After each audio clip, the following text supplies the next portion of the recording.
আসসালামু আলাইকুম রহমতুল্লাহি আবরাকাতু। সম্মানিত হাজিরার দিনী ভাই বোন, আমরা আজকে সূরা ফাতিহার ফজিলত সম্পর্কে জানব। তবে আমাদের এই চ্যানেলটাকে সাবস্ক্রাইব করে না থাকলে প্লিজ সাবস্ক্রাইব করবেন, কমেন্ট না করে থাকলে একটা কমেন্ট করবেন, আর আপনি আপনার মতামত অবশ্যই জানাবেন। আমরা সূরা ফাতিহার যদি ফজিলত জানি, তাই না?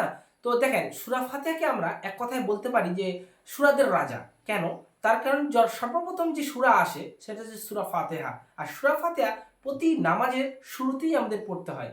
যেহেতু প্রতি নামাজ একটা গুরুত্বপূর্ণ, মুসলিম হওয়ার প্রথম শর্ত কিন্তু আমাদের নামাজ লাগবে। তো নামাজ চালু করার আগেই কিন্তু আমাদের সূরা ফাতিহা পড়তে হয়। তাহলে ভাবেন সূরা ফাতিহা কতটা পাওয়ারফুল সূরা। এই সূরা ফাতিহার ফায়দা যদি আমরা জানতে চাই, সূরা ফাতিহা হচ্ছে সর্বপ্রকার রোগ ব্যাধির একটা বিশাল ওষুধ।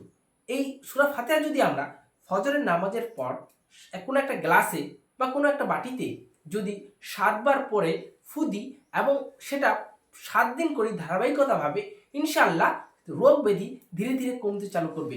আপনারা আশা করি বুঝতে পেরেছেন সূরা ফাতিহা এইভাবেই আমরা যাতে পড়তে পারি, সঠিকভাবে পড়ি, এবং নামাজ যতক্ষণ সূরা ফাতিহা ভালো না হয় নামাজ কিন্তু ততক্ষণ সঠিক হবে না। তাই সূরা ফাতিহা ভালো করে পড়বেন এবং বিভিন্ন ধরনের রোগ ব্যাধি হলে সূরা ফাতিহাকে নিরাময় ওষুধ হিসেবে ব্যবহার করবেন। আসসালামু আলাইকুম আ রহমতুল্লাহি আবরাকাতুহু।